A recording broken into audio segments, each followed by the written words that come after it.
content in this video may trigger you if you're a pansy, a feminist, soy boy, a white knight. So if you require a safe space and you don't know the real definition of tolerance, I suggest that you turn off this video and go find Drag Queen Story Hour somewhere. You might enjoy that better.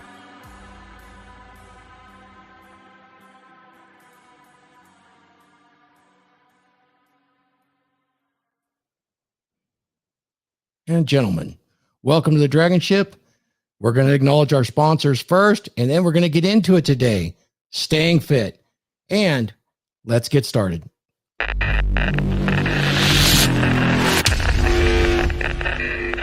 dad you never had. Welcome to the Clary School of Economic Philosophy. I'm RP Thor. The dad you never had and wish that you did is a 12-hour course. Regardless of what society says today, everyone needs their dad. That's what this course is for. Were you raised by a single mother? Is your father absent? Did he not teach you what you needed to know today to be successful in the modern world? Thankfully, these lessons have not been lost and conveniently recompiled by Aaron Clary, renowned economist and author. He's going to teach you education, career and finance, love and family, how to become a high-quality man that women want. That's correct. The example curriculum is amazing. 12 hours with an amazing PowerPoint. 12 hours of video instruction, all the way from career, education, defeating laziness, love and sex, how to create value in your life, all for the low, low price of $149. This course is invaluable at any cost. And to be able to purchase it for $149, and it is yours to keep. 12 hours of instruction on all of this. It's amazing. The Clary School of Economic Philosophy and the Dad You Never Had is a must-buy now. I'm RP Thor. Use the link above and purchase The Dad You Never Had and start learning today.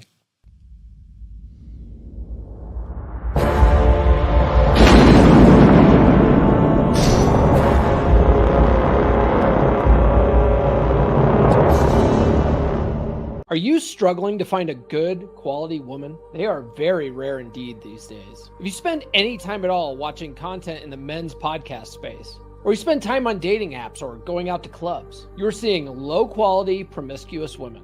You're finding women with daddy issues and personality disorders, or a myriad of other red flags, and you are frustrated. I get it, brother, but what if I were to tell you that the reason why you're only seeing these types of women is because of your mindset, because of your paradigm?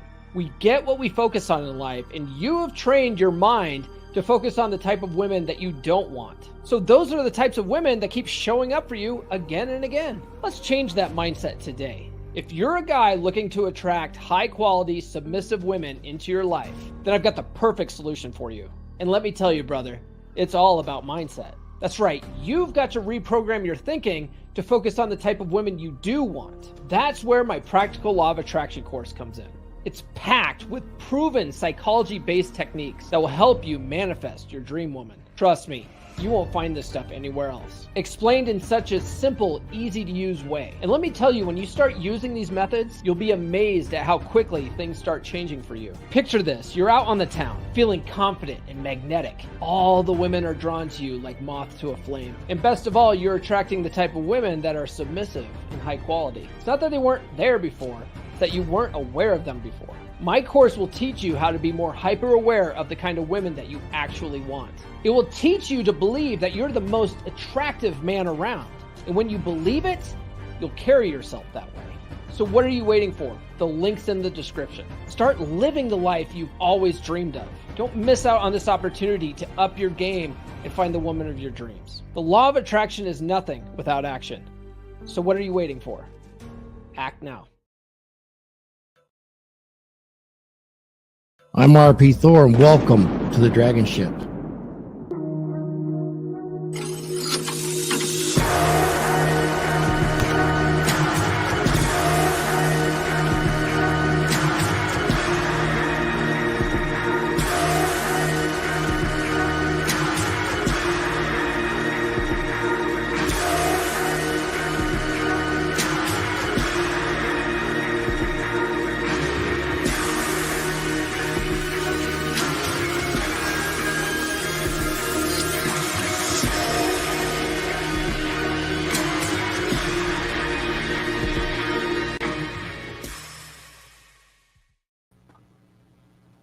Guys, welcome to the stream today. I want to go full screen. Take a look before we even get started today on the Dragon Ship.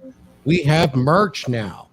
Merch at RP Thor. Guys, go check it out on Redbubble and search for RP Thor. Pretty exciting stuff here. Look, you guys can look at the Rule Zero collection for all of these amazing designs designed by RP Thor. And just take a look. You got stickers, you got t-shirts, you got hats. You also have an amazing power lineman collection here where we're refreshing a lot of the power line art that was so successful in the past for all the working men and out there keeping the power grid on. It's got some amazing products there. Primarily, I wanted to direct you guys at these amazing designs that you can get. I'm wearing one right now. So I will take this out and we will get back to our panel. Welcome, guys, to the Dragon Ship. Today, we're going to talk about why it's so important to always stay fit. Staying fit is crucial to a man's life. We can't just let us sleepwalk throughout our lives and be these slugs that just kind of go on automatic pilot throughout life. I mean, you know how good it feels to wake up and feel strong and be able to accomplish anything in your life? We're going to talk about fitness today and the transformations that the men have made on this panel. It's so important that even when guys come to our space, it is nearly always, regardless of where a man's at in his life, the first thing that we need to take a look at and we say is get in shape. Often we'll tell guys to go to the gym, but it's not always necessary to go to the gym. It's one of the most efficient ways, but there are many, many ways to get into physical condition that the universe has designed for you. Your body is not a static machine. It is your earth suit, and you must maintain it. And guess what? You can add things to it, and you can enhance it, and you can make it perform amazing feats of physicality, mentality, provisioning. There are so many things you can do, but it all begins with how you're able to leverage this earth suit in the world today to bend reality to your will. What are you guys up to? Let's go ahead and start, and let's go ahead and introduce everybody. We've got a Drakkar, and we're going to start at the bottom. Paul Bauer. Come on, man. Pod. This man is fresh Drakkar. Look at him sporting his Rule Zero merch, which you can find in the notes. Look at that, baby. Absolutely. You can find that in the notes. And I've actually got one of his cups right here. And I was exclusive there for a hot minute. Well, you're still exclusive to this. Absolutely. Yeah, I'm not bouncing on that, but absolutely, man. I mean, there's enough. So I'm sporting the shirt today. I'm sporting the shirt today with the faces, guys. I ordered that shirt, man. I just got my email saying that it shipped out, so I'm excited to wear that. You can see some of it right there. Yeah. Nice merch, huh? All right, we're back. And so what are you up to, man? You have transformed your life. Yeah. And we'll get into that in a minute, but what's going on right now for you? Well, speaking of transforming my life and being physically fit, this next weekend, next Saturday, I'm not going to be on Rule Zero or the Dragon Ship because I'm going to be running in a Montrose Mudder. It's a mud run event, obstacle course race. So I've got that scheduled for next weekend. So, yeah, man, like I made that.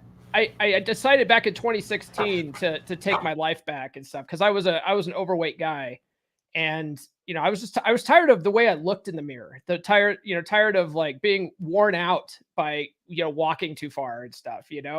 Like not being able to keep up with my kids because I was winded and stuff like that. Because it was a struggle. It's not easy. But it's not supposed to be.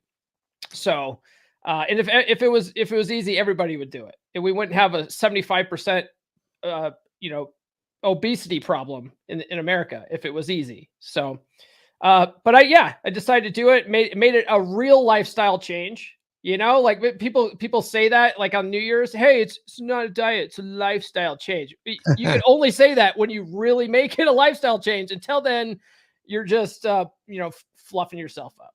Yeah, I think I want to do that. Once everybody's introduced, we'll go around the table and let everybody say what their epiphany was. And then as we get into that transformation where everybody really let it sink into them, what they actually did about it, because everybody's path is different on this fitness journey. and then we'll let everybody say why it's so important to them and why we recommend it so much. So, oh yes, for sure. Hey, I really appreciate that, Cameron Sanchez. Yeah, the production quality is getting much better. Thanks to all these guys for encouraging me and criticizing me behind the scenes and helping me, kind of dial my shit in. It's still not dialed in, but we'll get it there for sure. Let's go ahead and talk to James. James is a good friend. He's one of the original Drakars for the Dragon Ship. He's been absent for a while, but he is back, and he's going to share some amazing information. Give us some background on you, James, and how you came about this space, so to speak, and what's been so inspiring for you. Well, my Red Pill awakening started in 2017, and it's a familiar story. Coming out of a failed relationship with a female, looking for answers, and lo and behold, you'll stumble into it.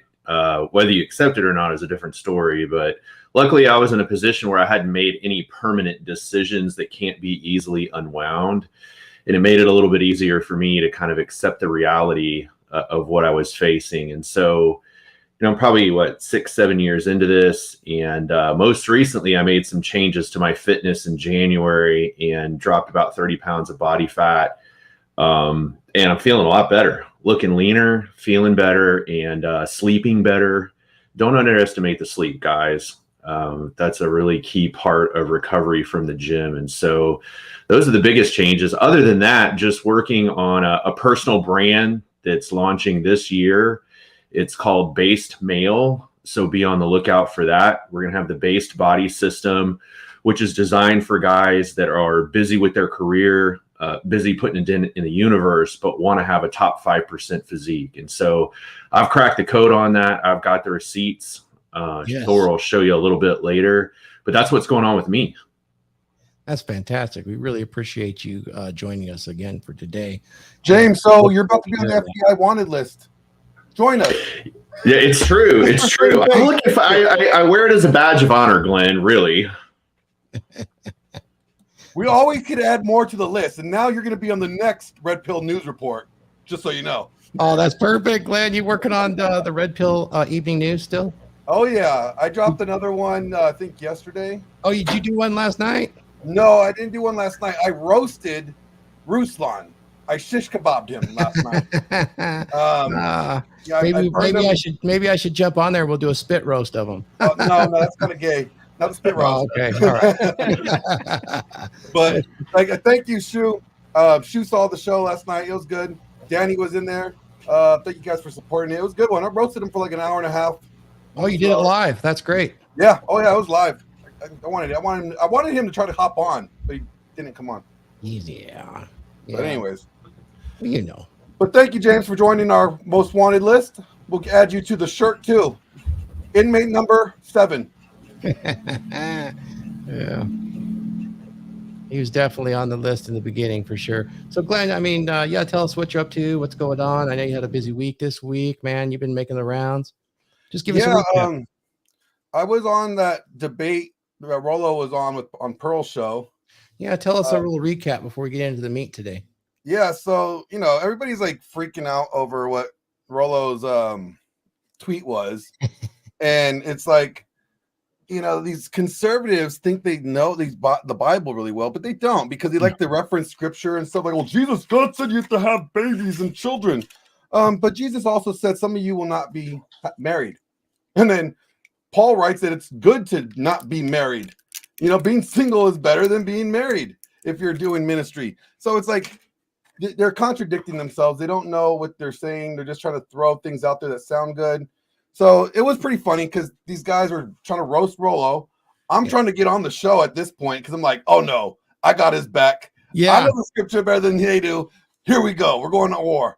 So did that for a little bit. And then Ruslan dropped the video trying to clown Rollo. So then I am smart enough to subscribe to his Patreon. So I get all the live streams that he does, And so I caught the fact that you don't want to keep that secret, man. Oh no! I mean, if he wants to kick me out, I'll just create another account. It's fine. So I'm watching. He's happy to get paid for that. Yeah. Yeah, like I'm watching him not quote the right stats, and then have to try to figure out what the right stats are, but then not upload it in the video that he put. So he tried to make it seem like he knows the truth. So I'm like, oh no, I'm gonna make a video exposing you. So I did that. I had the live stream or the pre-record with Paula Wright yesterday as well. Yesterday morning. How'd that go? Was that good? Tomorrow. Is It's gonna be a good one. Oh, good. I look forward to that. Yeah. And other than that, just been getting ready to. So just so the audience knows, Glenn is engaging with Paula Wright, which she is a PhD evolutionary psychologist, and we're trying to do some prep work there and see what we can do there to kind of get a little bit broader vision on what's out there right now. Would that be fair to say, Glenn? Yeah, and I would definitely, just from like the hour and a half conversation with her, and then like for talking to her for like the last month offline, I definitely think she's a very well educated, well informed. Yeah, she has some disagreements with the red pill, but I think it's more semantics than anything. She definitely is against feminism. She definitely sees where feminism is, going wrong and how it's trying to attack. It's a good conversation. Like we only had like a little bit of differences. Like one's she thinks that there's a male hypergamy equivalent. I said, are you sure? It doesn't sound like it. And then the other one was the mate switching. And I'm sure, because that's become trendy in academic circles to counter. It's not. That's a whole conversation that we'll deal with, because I don't think it holds water, and a lot of them, they really don't have the backing scientifically to prove it right now. So, overall, it was a great conversation. Cool, great, lovely lady. I'm planning on doing some more stuff with her. Good. Because it's like, it wasn't argumentative. It was just joking. She's a comedian, so it was a good conversation. Good times all around. Well, I'm really glad to hear that. Thank you, Glenn, for doing that. That's really awesome. Good to hear too. Randall, how are you doing, buddy? I'm living the dream. You're living the dream. That's my line. I'm living the dream, guys. I loved what was going on the last couple of days. What about you, Randall? You been out there just watching? What you got? I've watched a little bit of the meltdown on YouTube and Twitter, but I was busy working. I do need to catch Rule Zero, and I think even though I'm subscribed to Glenn and have notifications, I never get one from him, so I got to catch up on his stuff. Wouldn't be surprised. My journey to a merch store actually revealed some things about YouTube, Teespring, and Google that further bolstered my theory that there is a somewhat of a shadow banning, and there is categorizations that are done by a set of humans and put into the logarithm to suppress certain what they consider, toxic viewpoints. Yeah, don't need to get into it here, but I absolutely can see that. Oh, Thor, guess what? I forgot to tell you. Yeah, tell me. I'm monetized, baby. Oh, fuck yeah, man. Did you? Nice. Guys, super chat. Everybody super chat Glenn now. I'm just saying, I got monetized 2 days ago for the first time. That's fantastic. Actually, yesterday was my official first day. I got the letter, Thursday, and then don't get banned this time. Well, we've been trying to get everybody on here monetized since last year, and Glenn was not that far behind. I mean, I went in end of November, and Glenn was not that far behind. He was maybe 25% behind, and then he got axed. I wonder why. I don't know. Say my name. Glenn was doing great. Abba he and brought it Preach back. Yeah, didn't like me. Well, but he didn't say anything that wasn't true. He brought it back, and he brought it back strong. And he says, "Okay, in order to win this game, you got to play the game." So he's been playing pretty much by the rules. And look at how fast. Because here's why. Glenn throws it out there, and Glenn, I got a hats off to you, because your satire for the Red Pill News, the evening hour, is a brilliant way to gatekeep in such a fashion that is so humorous that it makes sense, because some of the things that are put out there are so humorous. Take, for instance, the list Rollo put out. It showed that all of the conservative folks are actually total feminists, and their hair went on fire anytime you say men control the birth. Their hair went on insane fire, and they ran around holding their buttocks, screaming, and they didn't even read the text. The emotionality grabbed them, and revealed the fact that they're all feminists at their core. And I'm Well, sorry, it's funny, I believe Pearl falls into it as well, and I love her to death, but it does. Look what I was happened. dying. I was dying. Like, I'm like, Matt Walsh, What Ben is wrong? Shapiro. These are supposed to be like smart guys. Ruslan's supposed to be smart guy, and he can't even read the sentence. The quickest way to high value, not the only way to high value. And thank you, Randall, for my first super chat. Here we go. But it's You're just welcome, funny. bro.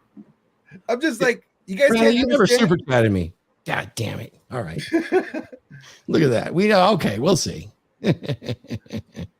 Oh yeah, look at this. The plumber. I mean, yeah. we totally get this. I mean, Trust me, I have so many videos. it is exposing that. unbelievable the level of feminists that invaded the church, and it's been going on for 45 years, gentlemen. Actually, it started in 1800. I don't disagree. It's been really an uncomfortable thing to watch from the outside. Yeah. I mean, it's really uncomfortable. And to have them reveal themselves as such, I mean, even people that you would respect and love, when you hit that emotional button, it's uncontrollable. We saw some folks that I highly respect even start to bite and nibble the hook. I mean, I believe Jed did, and even people that I respect, I believe some men that have played in our space have bit the hook, and I think it's stuck in their lip right now. And I don't realize that they realize that their conviction is in a really odd spot with this emotional reaction. It was so simple what was put out there. Anyway, we'll continue on. Hey, Plumber Speaks. Check out my video list. I did a video with Rollo on this. I did a video with the Iron Disciples.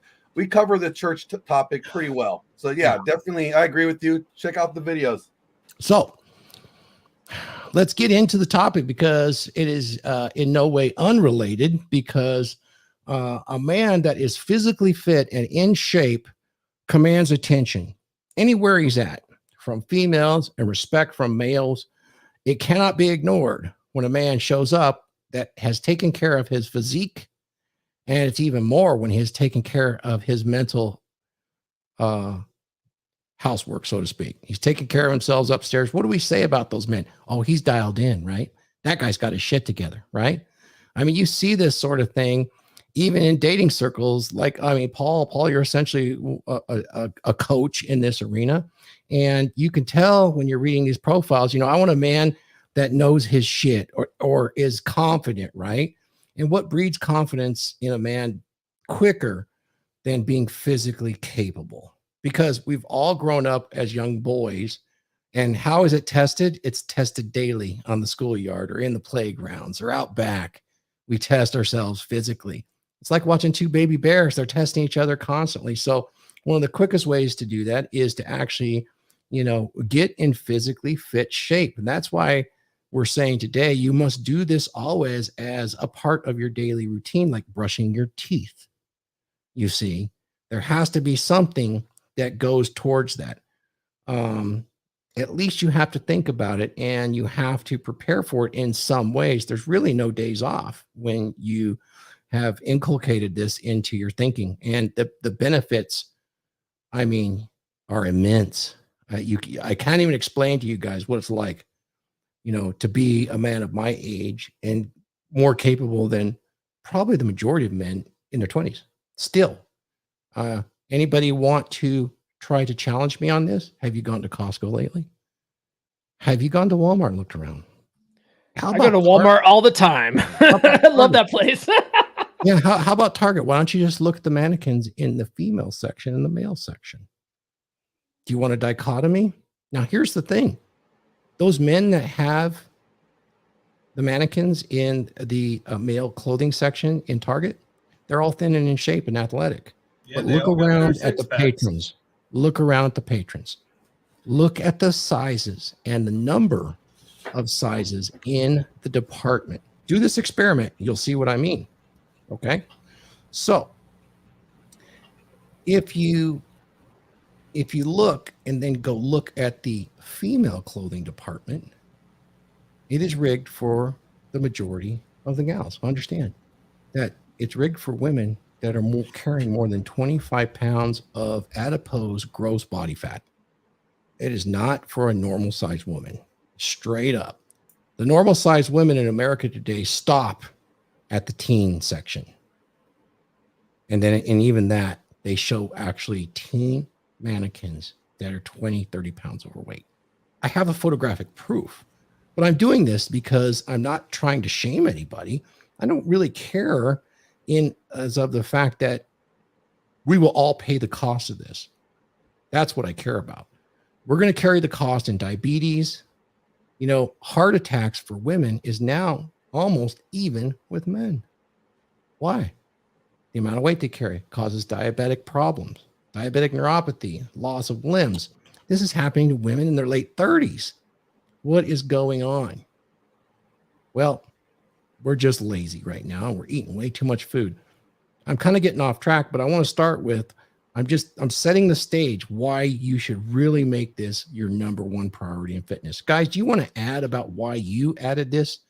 I did it because I had gotten very, very ill from a tooth infection, which caused me to use antibiotics that destroyed the bacteria in my lower colon and caused me to perforate a hole. And I poisoned myself and got very thin and sick. And I said, guess what? Never again. Now, I wasn't really in an issue where I was too fat, but when I got back, I wanted to tune this earth suit that I had to the highest possible level. And I'll tell you this, that happened to me at 47 years old. In my 50s, I was in greater shape than I was in my entire life. And in my 20s, I was into all kinds of activities. And right up until I was 34 years old, I'd spent 7 years and earned a purple belt in Brazilian Jiu-Jitsu. And you got to be in good shape to do that. And yet I got in better shape in my 50s than in my 20s and 30s. So with that, let's go around. What inspired you guys? Start, Randall. What inspired you? What epiphany did you have that you knew that you had to actually put into your mind that you had to be fit always? You had to always be moving in that direction. So I've always been a bigger guy. So I've noticed that it's like, as a lot of the other bigger guys in the community could say, and those who used to be big, is that women looked at you differently. They did not look at you with attraction in their eyes. You were the big cuddly bear. You were the friend. You were the king of the friend zone.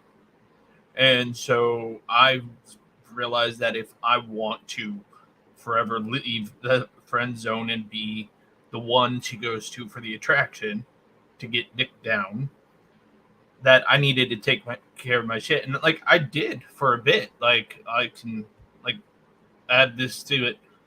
Like I lost a lot of weight, but then some in real life shit happened. Some lost a family member, and that fucked with me more than I thought it would. And so I then fell off the wagon, and I've gotten back up to the weight I am now. And I'm working my way down. I'm working with Phil. Shout out to Phil, wherever he may be. Yeah, I wish we could have got Phil on today, one of the Drakars. I would like to explore that further with you when we get into the psychology of this, because I think that, once you develop this lifestyle and you're comfortable, really comfortable being overweight, it tends to be your natural state, and your metabolism is actually geared in that fashion. One of the things I learned in my fitness journey, I've never been over 15 pounds overweight, carrying fat. So I know I'm not talking from true experience, but I have witnessed in my consultations. And by the way, guys, please subscribe to the channel. Hit the subscribe, hit the like, send a super chat, ask a question here, and we can get into it, because I really don't advertise it here, but I have a pretty vast experience when it comes to nutrition and body performance, and also hormone balancing. I've done a tremendous amount of study. And I have to say that if you're aware of Derek from More Plates, More Dates, him and I were in the same exact forums at the same times, learning the same information. I just don't really like to talk about that so much publicly, but we can certainly help you if you want to look in that direction. You can always find that stuff out on becomedurable.com. Well, hopefully we'll get James back, because he's got a good story. We'll get to him in just a moment. But that mentality of, you always have this metabolic set point, Randall, And so that metabolic set point, if you've had it for decades, it is going to fight you probably for at least 20% of that time. So if you were 20 years, you're going to fight for that for at least 2 to 3 years after you've achieved your ideal weight. It'll take you at least 6 months to 18 months to even get your body to change its internal set point on what your natural body weight should be. That's how it takes a long time. So when I've actually coached aesthetic guys when they're building muscle, you'll see a lot of them will get bulked up real big, and then they'll lose some weight afterwards because they're not doing the same things. If you want to hang on to that muscle or any weight, you have to stay at that body weight or mass for a period of 6 to 18 months for it to change the actual metabolic set point inside of your body. And then it becomes actually quite a bit easier. But think of it this way. You spent years or decades to get where you're at, and you can lose the weight very quickly, but your body's going to fight and push you in that direction. Not to even mention the psychological and the comfort habits that eating and overeating produce. Do you understand, Randall? Oh yeah, no, I definitely understand that. My set point it's higher than it should be. And a lot of the main reason why that is because my inner game wasn't handled. And so it's something I'm handling now as I lose the weight. And it's like, as much as physical fitness is important, making sure the mental fitness is on game is just as important, because for me, even though I was that 200-pound guy, I was still seeing the guy on the left when I looked in the mirror. I was still seeing myself as Fat Randall, as the 325-pound plus man. And so even though physically I lost that weight, I was still clinging to it like a protective blanket. And so show us that picture one more time. All right, let me bring that right back up. So it's how many years did it take you to hit that weight? The 325. Yes. That was 2018. I got to that. How many years did it take? I was probably 29, 30. No. I mean, how many years since you were? I mean, at some point you must have weighed what you made on the right-hand side when you lost all the weight. How many years between that point? I mean, you started out as a teenager. What point did you really start to put on weight? How long did it take you to get to that weight? Oh, I was putting on weight before I even was a teenager. I was a big boy. So no, like I would say I was probably by junior high, I know I was over 200 pounds. Okay. So I would say like. So you've never been to that weight you were on the right side except then. So think of it this way. You had to fight real metabolic set point that was really stacked against you. Yep. Interesting. Well, we sure appreciate that you're on the path today and sharing that story with us. We can all learn a lot from that. I know that some of the other guys struggle with that as well, for sure. Glenn Lawrence, you have a very similar story. Let's listen to what you had to say about when did you start your fitness journey, and when did it really stick to you, when it became kind of inculcated into every fiber of your being? I mean, I was always in the gym. I was always in shape before.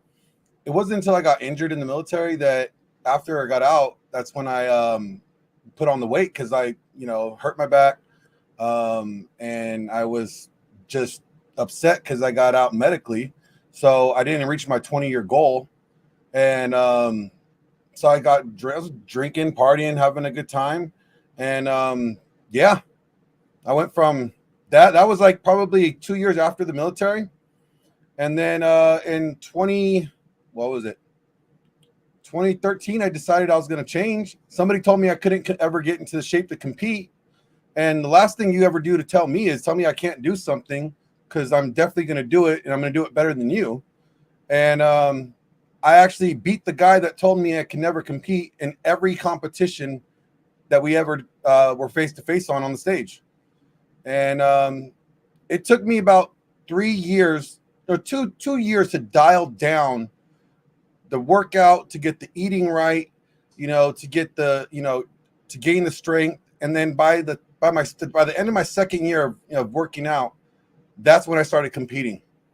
And now, so I haven't competed since 2019, and I had knee surgery then and motorcycle accidents. So I'm on the mend. I'm still in recovery, trying to figure that out. But I do plan on getting back to that. I want to walk around like that every day, right there. That'd be good. And I'll be doing it. I'll be there. Got a couple little medical stuff I got to get through, but then I'll be right back at it. Yeah, so that's a good story. But I mean, I still even bench 315 now, like it's nothing. Yeah. So, like, I mean, this was just what? I think this was in July.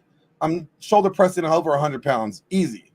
So my body fat, Carmen, in the picture was I was walking on stage at, what was it, 5.1% body fat.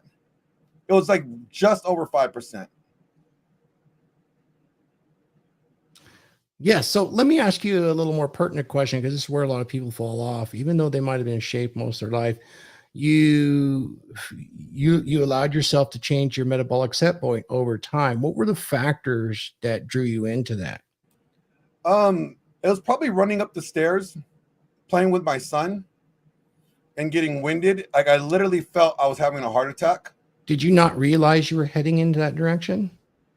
I was married, so I didn't think it mattered. She didn't care. Anytime I would say, let's go to the gym, I want to go to the gym with my buddies. You don't have to. What are you going to go to the gym for? Oh, okay. I think she likes me this way.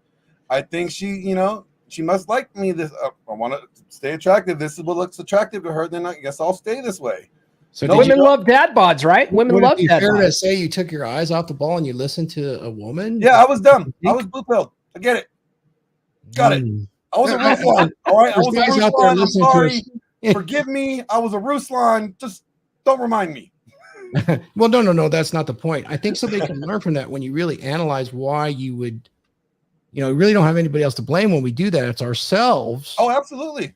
And it's a tough thing because you're assaulted all the time with the food's a drug, sugars, all that sorts of. Hey, I want to address Jimmy Dare real quickly, Glenn. Real quick, I want to say shout out to DC Beast in the house. I see him. He's a good guy. Yeah. He be chatting with me on the back channel. He's a really good guy. I'm going to bring him up one of these days. So Jimmy threw a super chat. Looks like he threw it over there to Paul. Fantastic, Paul. I'm going to play my sound drop, though. Okay, so we appreciate this, Jimmy Dare, and I want to address this specifically, okay? Because I think it's important, because it's a big part of staying in shape for sure. Well, let's don't put that up yet. I'll talk about that when it's my turn. So, Jim, it says, and we appreciate the super chat. Of course, we would like it to be on RP Thor, but if it's not RP Thor, we want it to go to certainly Paul or to Glenn. It's not really a problem. We appreciate that. We're going to try to address all, because all of us together are the Dragon Ship. I just happen to have my hands on the rudder, so there we go. I'm 58, lift regular, carry a good amount of muscle, and I have a hard time getting lean, though. I'm thinking about TRT to lean out. Does anyone have an idea roughly how much money TRT is per month? TRT stands for testosterone replacement therapy. So my take on it's a little bit different than most people. I have a lot of expertise in this area, and I do consulting on this for men, and it is not the first place I send men. But you have to understand, if you're going to do this, you're going to need to educate yourself. I can recommend you. There are several very good resources to do that. I think James can tell you that those resources are very useful, that I have recommended to him. You need to understand what you're getting into. If you have low testosterone, 100% this will help you. If you do not have low testosterone, you might have some other issues, such as high sexual hormone binding globulin and albumin that is binding to your regular testosterone total. And this is preventing the free testosterone to becoming bindable to the tissues to do what they need to do to keep your metabolism in the place that it belongs, so that you can perform like you did when you were 25 or 30. That being said, each approach is different. You kind of got to customize your approach to get your hormones into balance. But in general, testosterone replacement therapy is useful because At least 55% of men by the time they're 50 have lost their testosterone production, at least down into the bottom quartile of what is considered average today, which is pretty pathetic when you realize that most men are overweight, diabetic, in poor shape. And we'll ask Jim later, if he wants to disclose anything on that. And I will. I got on to hormone replacement when I was 53. I had symptoms from age 47 until 53. On some of the photographs on my Instagram, you can see the shape I was in at 53. You would have never guessed that I had low T, but I had the symptoms. So what does it cost? Well, basically, if you're going to do it via telemedicine, you're looking anywhere from $100 a month, or even as low as 90 to 80, all the way up to about $250 a month. But really, what's your health worth? Because if you have low testosterone and you have low free testosterone, you're in a serious health condition. Your heart has more testosterone receptors on that heart muscle than anywhere else in your body. It needs it. There's a lot of mythology around testosterone and estrogen these days, and I'm going to try to bust those myths because there's a lot of misconceptions around that stuff. Not to get sidetracked or anything, but everybody runs around and says testosterone, male hormone, estrogen, female hormone. Do you know how much hormone is in estrogen? There isn't a single female that has estrogen in her body. How can I say this? Because estrogen is just a placeholder for 3 different hormones: estradiol, estriol, and estrione. There is no such thing as estrogen, but we lump them all together and call them estrogen. Estrogenic, so to speak. So there's a lot of misconceptions out there, and you need to understand at least basically where you're at on your hormones. And I'll tell you this, if you're in really good shape and you watch your diet, you're going to be better prepared to have balanced hormones and a healthy life. And that's where you want to be regardless of TRT. But that was a really good question, Appreciate it, Jimmy. I posted because he sent that super chat from my channel. I posted a link on my channel. So I use a company called Male Excel. I'm not promoted by them or anything like that. I'm very familiar with them. They're fantastic. I love their forums. Yeah, and so I posted a link because he asked how much they cost, and I posted a link to their site which gives a breakdown. Nelson Virgil's channel, I believe. Yeah, so it's funny. It wasn't until after I read Rich Cooper's book and then I actually interviewed you, Thor, that I finally was like, I'm pulling the trigger on this. I need to get my blood level tested, get a panel done, see where I'm at, and then and then I decided to move forward with it. So yeah, I've been doing TRT for a couple months now, and it's a night and day difference. Okay, here's a follow-up for Jimmy. Jimmy, I understand that. I would love to be able to consult with you here.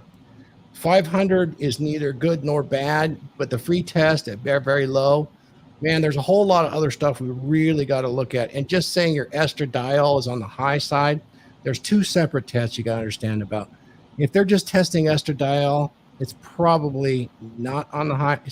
If they're testing E2, that's the extra sensitive test. There's 2 different tests for estradiol. So you need to have the sensitive test. And I suspect you probably did. And if it's on the high side, even if it's triple above average, it's not what's causing your problem. You got to look in another direction. If your pre-test is in the gutter, I mean, this is such a complex issue, but you need to educate yourself. If you have, for instance, high red blood cell count, or you've got a high mean corpuscular value, if you have high ferritin and iron, you have potentially iron loading, which also drives up your SHGB production, which binds to testosterone and makes it unusable by the body. So you might produce 500, but if you're low in your free testosterone, you're in really not good shape. There's a problem. One of the quickest things you can do to test that out, if you haven't spent the time to get the blood test, go donate some blood. Simple. It's a simple and effective way to do that if you have iron loading problems, and most men will. We don't have a menses every month. So us guys, and here's the thing, at 57, and if you're pretty damn muscular, that your neck muscles are muscular, you can fight sleep apnea. And if you're fighting sleep apnea and a loss of oxygen at night, you will overproduce red blood cells, and this will directly affect your health and drive your free testosterone down. It's not your estrogen that's the issue. I guarantee it. Anyway, that's just a little bit from my side. And thank you for the super chat over there, my good friend. I really appreciate that a lot. But I don't want to get too far into weeds on that, but I hope you guys is making sense. Being fit's really important in being lean.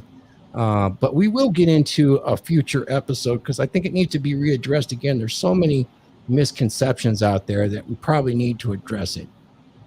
Thank you.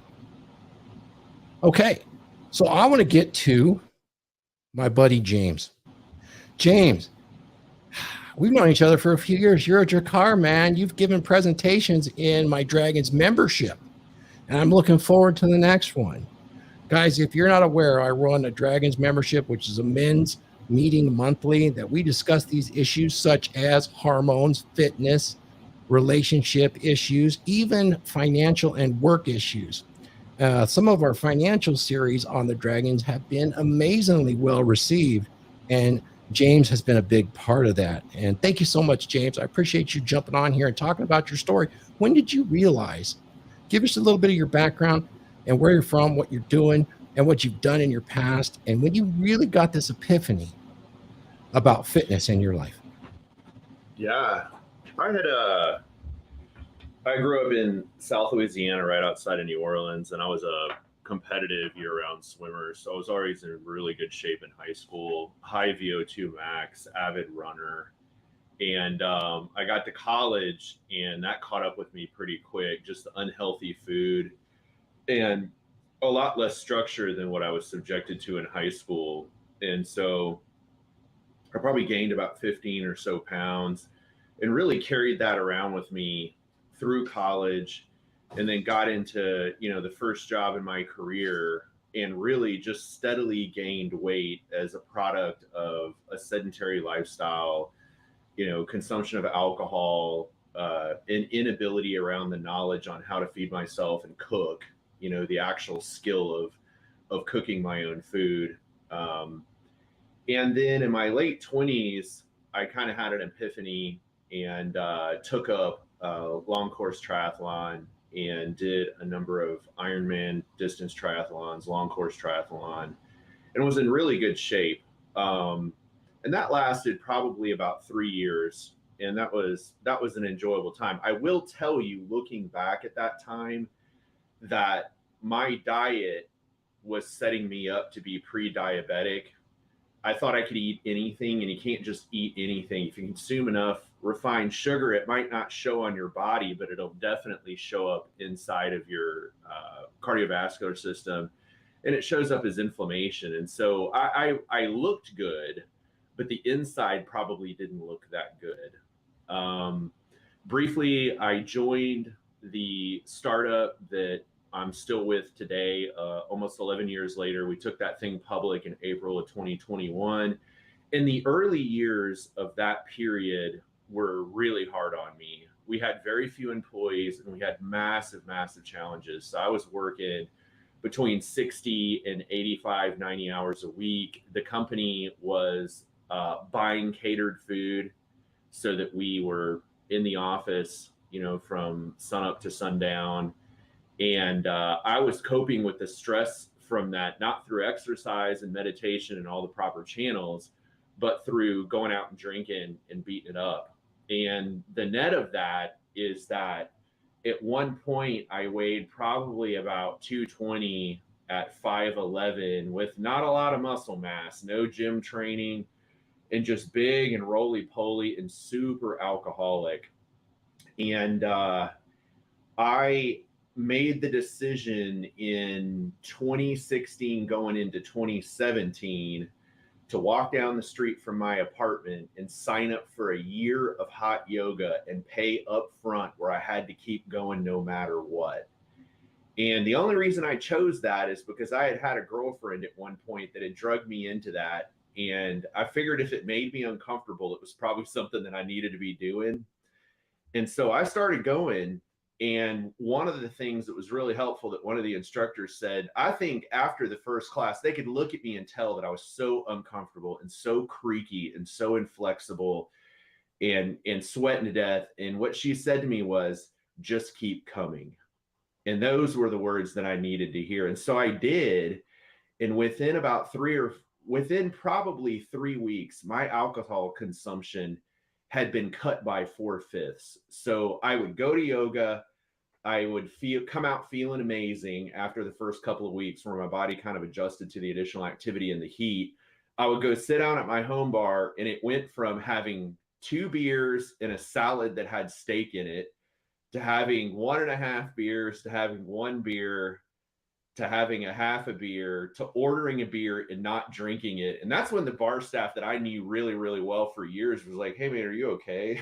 I was like, yeah, I'm better than okay. I'm back, baby. And then I quit going, and the only problem during that time was that I was eating mostly a plant-based diet, and I really didn't know how much protein was going in, and it wasn't enough. And so I got really, really compact. I was very strong, and I could move my own body weight, and I had an incredible balance and an awareness of where my body is in space because of all of the arm balances and all the kind of advanced stuff, handstands and all that junk that I was doing in the yoga studio. But I looked like I had muscle wasting disease. The joke at work was that I had grids, which is what AIDS was known as before it was. When was this? This was like probably 2017, 2018. And then in 2019, I started lifting weights. And that's because the yoga studios just went vertical with wokeness. The ones that I was going to, it got to a point where if you're male and you're cis, and I'm also having my red pill awakening at the same time, right? Probably not a great combination of like circumstances as you can imagine. And I kept a low profile. I wasn't stabbing chicks in the yoga studio or anything like that. I would bring girls in that I was dating, right? Mm-hmm. And these chicks would see the girls that I was dating, and it was different ones. I had kind of a soft harem, and I think that rubbed them the wrong way. But I just kind of got the sense that I needed to get the fuck out of there and find a more masculine space, which was in the weight room. And so I started lifting weights, but I really didn't dial my diet in. I was still drinking and kind of eating more than I should. So I gained a lot of muscle mass, but I was carrying a whole bunch of body fat around. Fast forward to the pandemic. Luckily in Texas, the gym's only closed for a month. And when I came out of that month out of the gym, I was so glad to get back into the gym. It did something to my dedication, at least to lifting, where I was like, I'm never missing another damn day, because that month sucked where I couldn't go in. You're just stuck at the house, it was terrible. And so at that point, the IPO happens in 2021. It was lucrative for me, as you can imagine. I'm the 4th longest tenured employee. And my girlfriend and I just straight partied for the better part of a year. Just, like I didn't have a plan for what comes next.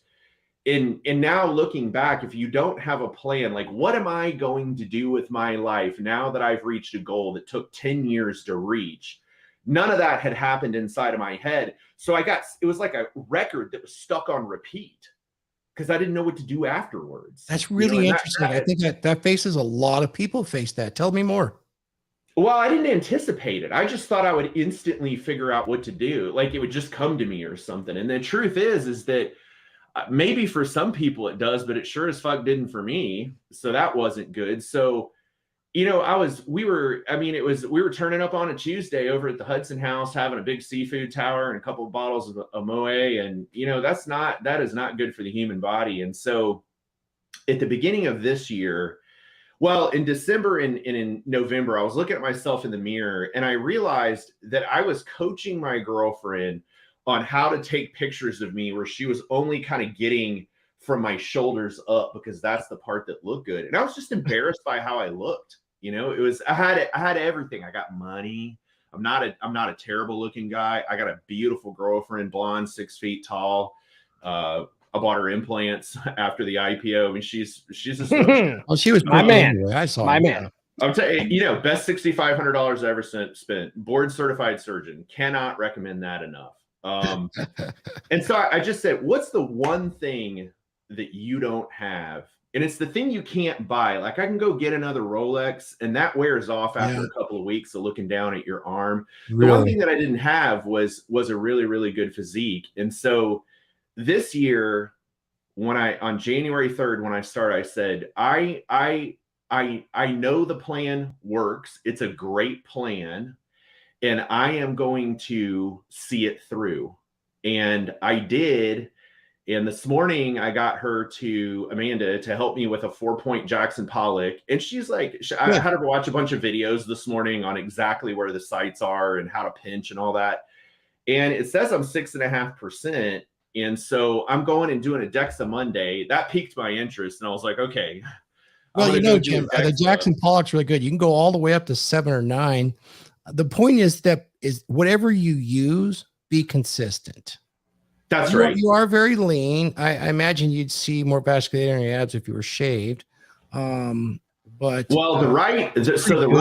got curious yesterday and trimmed down real far and was looking in the mirror and was like, man, I am leaner than what I thought. That photo really doesn't do it justice. Yes. The lighting is terrible and it's an iPhone, and there's natural lighting behind the camera, but it's really doesn't. I need a big softbox, to do. Yeah. You're very lean. There's no question about it. You've achieved goals pretty damn quick, and I'm impressed with what you did. 30 pounds in 90 days, and it's the easiest thing that I've done. Literally the easiest thing I've ever done in my life.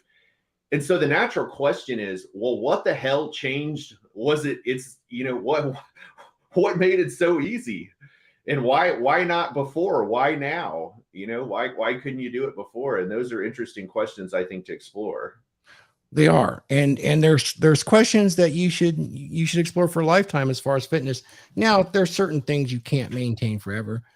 Sub 10% body fat is not achievable forever, but you can stay close. I usually hover around 11%. 11 to 13 it seems to be, even performance-wise, very optimal.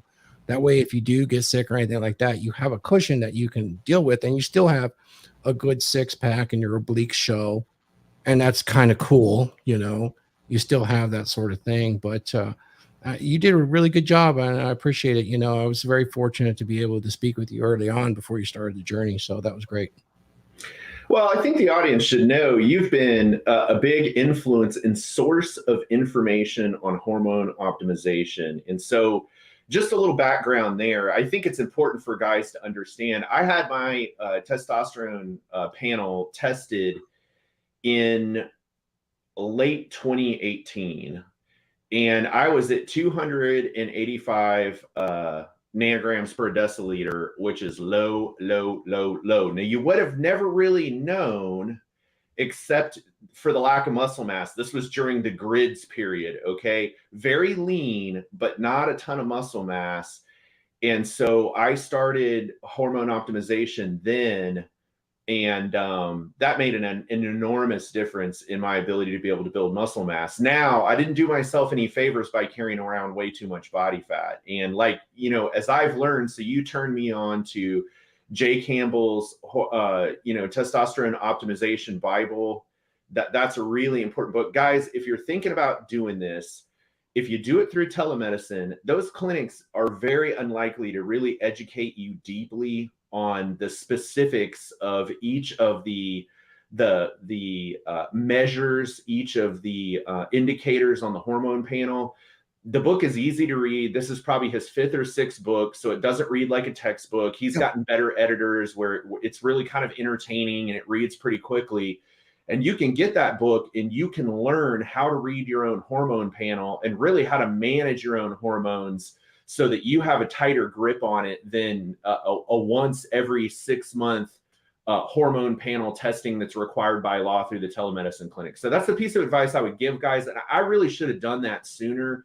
I just kind of let them handle it and kind of took a hands-off approach. And I don't think that was the most effective way to do that. So I got to kind of wrap myself out here and take responsibility for not going and educating myself, finding the source of information, ingesting it, and then integrating that knowledge So I knew what I was looking at when I was looking at those hormone panels.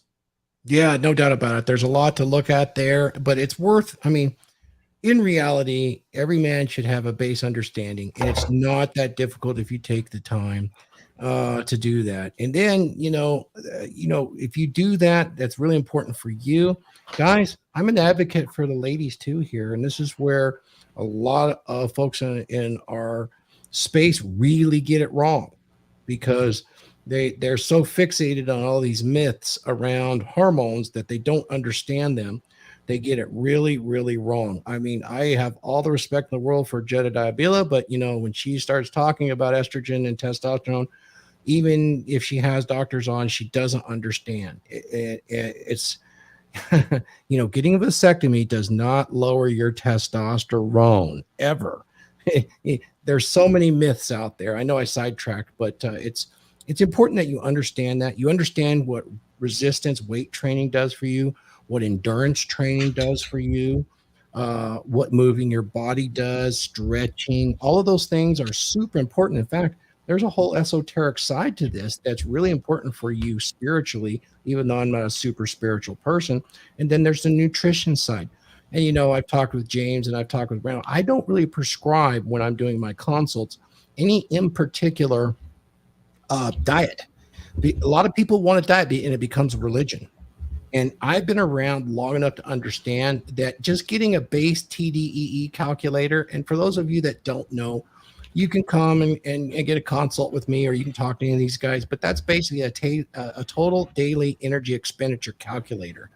That is more valuable to you in understanding just the three main macro nutrient components, which is fat, carbohydrates, and proteins. You put those two together with any diet on the face of the planet, and you can achieve an incredible physique that will rival, the top 3%. You could do it that way. So, when I get into this, while I am very favorable towards things like the carnivore and things, there are many benefits to all of those. I am also enough of a realist and been around long enough to realize that I can't really poo-poo anything else, because using a praxology, I look at what works. What is utility?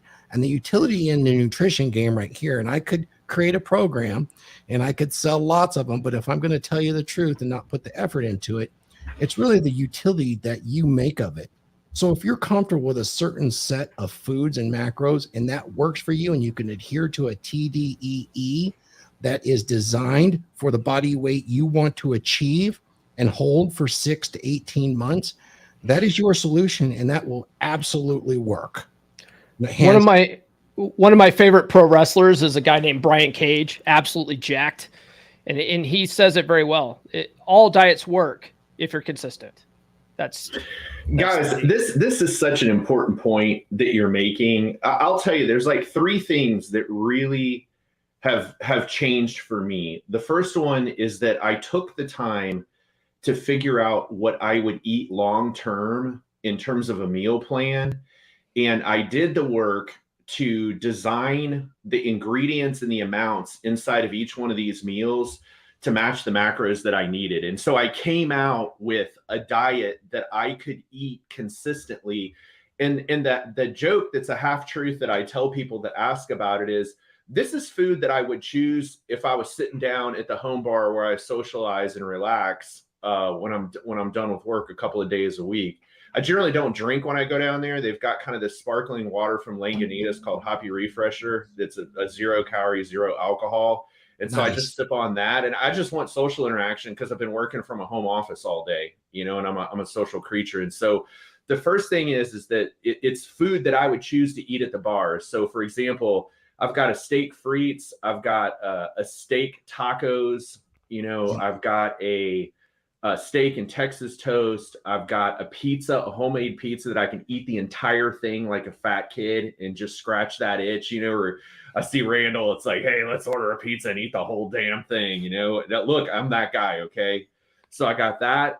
And then I've got a breakfast for dinner that has hash browns and Birchbinder protein waffles and pastrami and cheese. Very satisfying, like going to Waffle House.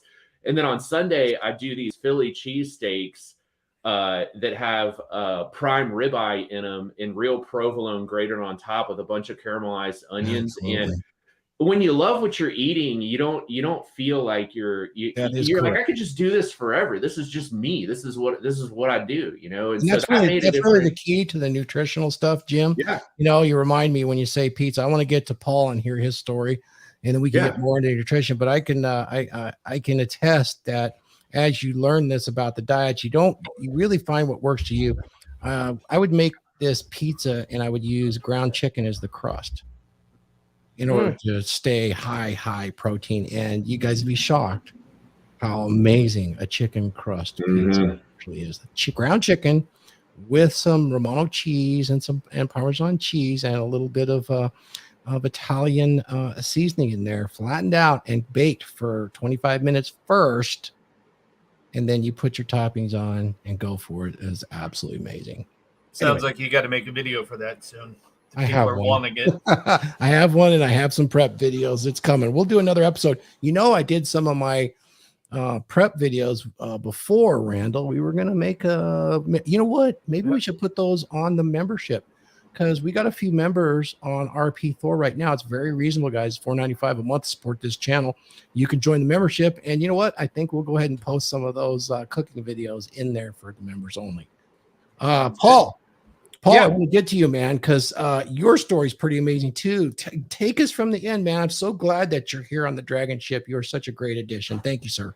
Well, first, I want to say Quest makes a really good low-carb pizza that's relatively low calorie as well. I just tried it out the other night.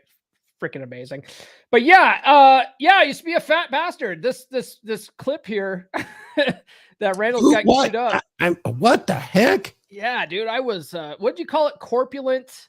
A corpulent copulator. That's right. I was a corpulent copulator. Do you want me to go ahead and play that? Yeah, go ahead. I'll talk. I'll speak to it. It's real short.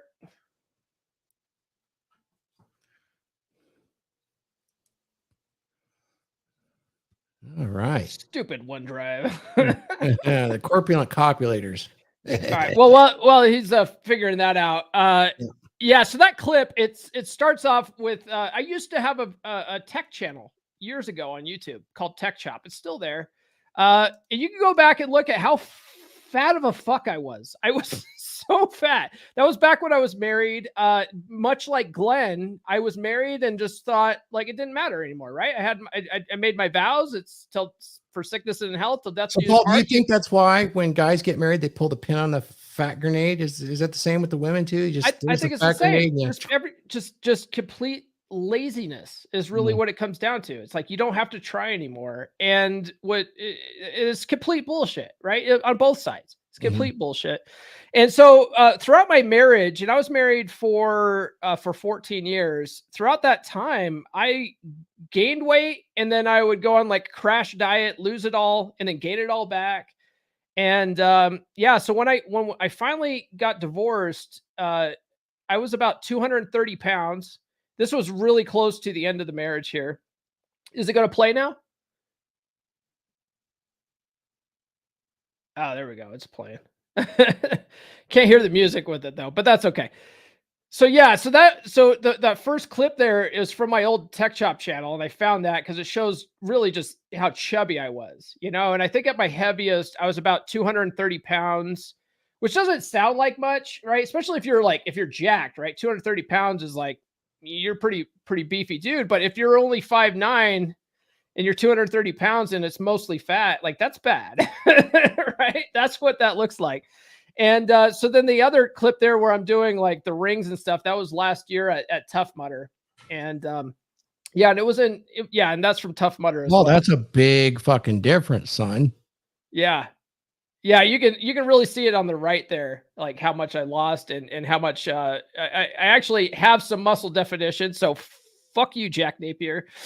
He always gives me shit because I like to run. Jack doesn't even have that much muscle. No, I know, but he's sinewy though. That's what they call it, sinewy. You know, I could put him in my pocket. Him and Clary could both fit in my pocket. Yeah, but Clary's got spikes on him.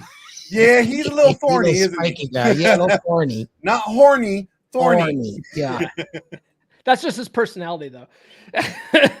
No, he's an awesome guy. He's like Yeah. a Tasmanian devil, man. Yeah. So, but yeah, like Jack gives me shit all the time, right? Because I'm more of a runner than I am like a lifter.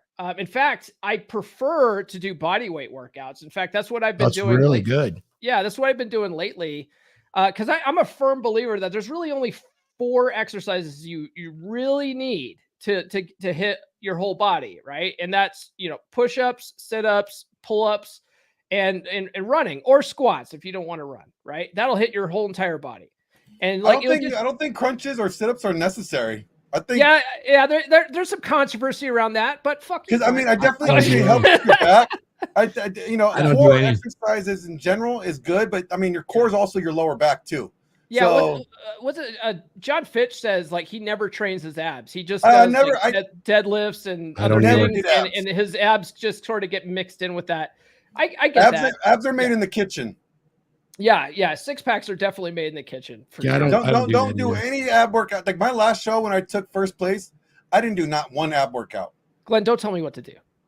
I'm not telling you what to do, okay? I'm gonna give you a list of 8 things that you could do to go fuck yourself. That's funny. Touche. That's funny. Touche. So, but continue, Paul. There's a big emphasis in the men's space to go to the gym and lift heavy and be a gym bro. And it's like, you got to do what's best for you. And I prefer running. I like the cardio aspect of running. Yeah. This was from just a couple of weekends ago. I did a 10K race. It was a trail run. It's called the Desert Rats 10K. And I was first in my age group. So men 40 to 44, I was first in my age group. I placed 17th overall out of 150 people. So like actually like I was pretty much like booking it the whole time. I ran it at like a 9.3 minute pace or something. But yeah, I mean, like I've totally made it a lifestyle. I made it a decision in 2016 that I was just tired of being a fat piece of crap, and I really wanted to take my life back. And one of the things that I realized was that, it's not really my ex-wife's fault, but one of the challenges that I had was I would lose all the weight. And then we would go on a vacation or something. And she would say, you don't have to work out. We're on vacation. Take a week off. And I was like, yeah, you're right. And then I wouldn't work out. When we go on travel. Well, for me, if I take a week off, I'm not going back to work. I'm not going back to work it out. I don't know what it is. It's a mental thing. But so I took ownership of that. In 2016, I said, I don't care. If I'm traveling, I'm doing something. I'm working out. I don't care if I can't get in weight training that day, I'm at least going for a run. I'm going to make time to at least go for a run. And so I just made that a rule for myself. It's a situation where discipline's greater than motivation. Right. So I'm like, I made it a rule. I have to do it. Even if I feel like shit. I had COVID last year and I was still running. I didn't run very fast, but I was like, I got to go out. I got to fucking do this. And I just went out and did it. Like some people might say, no, you should rest. Fuck that. Like that. I can't do that. If I take a day off like that, then like, I'm too afraid that I will fall back on old habits. So I just made it a point and a rule that I stick to now. That might not work for everybody, but that's what works for me. And that's what, keeps. That's what counts. Yeah. Paul, it's against my religion. Really is what that is. It really is what counts, though. It does. It is. There's a scripture in the Bible that says only a foolish man runs when no one's chasing him. And I'm the biggest motherfucker around, so ain't nobody chasing me. So why am I running? I was in Kempo. I was in Kempo for a while. And one of the instructors there, like I would run from my house to the dojo and then do my work, the workout there, and then run home. And he's like, "You ran here?" And I was like, "Yeah, this is my workout time." And he's like, "Dude, I take Kempo so I don't have to run." Yeah. No, I mean cardio is necessary. I mean, guys that think cardios are not necessary, no, cardio is necessary. It's rule one. There's so many different forms of cardio. Like, when I'm training in the gym, I'm not taking rest. I do like a circuit. So I'm doing from set to set to set to set to set and back and going around in this. Like I'll be doing 3-4 different exercises for 5 different sets of them, right? And I'm sweating. I'm in cardio, and I'm not lifting light. It's still heavy. It's still over 100 pounds on it, like all my lifts. So it's like, it's tiring. It's exhausting. I'm out of breath at the end of it. That's cardio, just as if you were running is cardio. There's different ways to do cardio. Like, I have bad knees, so running, no, never happening. Yeah, a lot of people don't like that I run because like, what? How are your knees? Aren't your knees hurting and stuff? And I'm like, well, You're no. gonna feel them. You're gonna. No, like no, like No, I think a lot of that. Different a lot of people that are built technique and differently. shoes too, you know. Oh yeah, Different people are built that differently. was the problem for me, was the shoes. Because when I would go running when I was in the military, you know, we had to run in our boots and stuff. Right? Yeah. Worse. That's where it started. I used to get bad shin splints and everything since then. Yeah. They ran your body into the ground. Thanks for serving. You're welcome. That's pretty typical. Talking I about lost that, all this weight guys, literally by walking, by getting 12,000 steps a day, and that's it. I mean, no crazy running, no aerodyne bike, no water rower, no hit. It just doesn't get any easier than that. And the best thing about the walking is that it doesn't make me ravenously hungry. So I can burn 500-600 calories in a little over an hour. But it doesn't dramatically increase my appetite because I'm in a 600 calorie deficit from maintenance, which is fairly aggressive, you know? And so that, I would say that's one great benefit of the walking, is that it just doesn't impact that appetite the way other things probably could that are a lot more intense. Walking and running in 15 minutes, but you're going to be hungry afterwards. Walking and running, one thing I like about that is, for me, it helps get my mind right. You know, like I'm one of those guys too, that when I'm out running or out for a walk with my dog or hiking or something like that, I'm not listening to like music or anything. I'm listening to audiobooks. I'm listening to podcasts. Like I'm educating myself at the same time as I'm working on my body too. It's just like, to me, it's inner game stuff, like Randall mentioned. Yeah, that's when I was doing a lot. Like when I'm walking on the treadmill or doing that, I am digesting podcasts. I'm listening to Paul's, I'm listening to whatever Thor put on the road. I'll do it for 20-30 minutes. When I was cutting, when I was in shape, I was doing it for an hour a day, but I would split it up in 2 half-hour segments. Right. And we want to get back on track. That's really good stuff about that. What I want to do is address this super chat from one of our loyal fans out there. And he deserves the war horn. Thank you so much, Abdel. And he brings up a good point. I want to talk about what I haven't talked about my epiphany yet. We've gone through the panel, so I just wanted to acknowledge his support of this channel. Guys, you know what? This is a viewer-supported channel, just like all of them are. Please send a super chat in, ask your question, join the memberships. You can do that with myself. You can do that with Glenn Lawrence now. He is monetize, and of course with Come On Man podcast and all of that stuff. And Rusty Fuel, you get one too. Let's give you an Odin, brother. Definitely swimming a super high calorie burn. Yes, sir, definitely.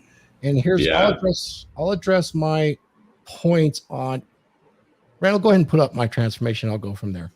I think it's important. So my transformation this was 10 years apart, and this is age 59 back to 49. I had just gotten over an illness. You can see the man on the left. That illness depleted me incredibly. Took the color out of my hair. I wasn't absorbing nutrients, so I wasn't able to produce melanin at the time. There's just all kinds of issues, but it went away. It was all because of an overuse of antibiotics. And what I was able to put together in 10 years is amazing. And guess what? It wasn't all bodybuilding, but I realized that our earth suits are rather fragile. Yet here's the thing. We're in complete control of them. And it starts with your mentality. You don't have to be a bodybuilder. You don't have to be a swimmer. You don't have to be a runner. What you have to do is move. I got in incredible shape with a kettlebell. I did 21 minutes of kettlebell 5 days a week. You could go to the YouTube channel, and I challenge any of you to do the 21 minutes that's there. With 6 is the best I can do, Thor. 6 is just do it with the 20-pound or 25-pound weights. I'm rolling 30 in there. And it is probably the equivalent of rolling for 20 minutes full bore jujitsu It's the closest thing I've ever seen to it. And I have experience with jujitsu. I stayed in shape. There's all kinds of things you can do. The point is you need to become active. You don't have to actively want to compete in a sport and rise to that level. You don't have to bulk. You don't have to cut. You don't have to do all of those things. Does it help to get motivated and compete? Yes, it's undeniable that that's super helpful for you. But the mentality, if you're watching this, is to find something that you enjoy.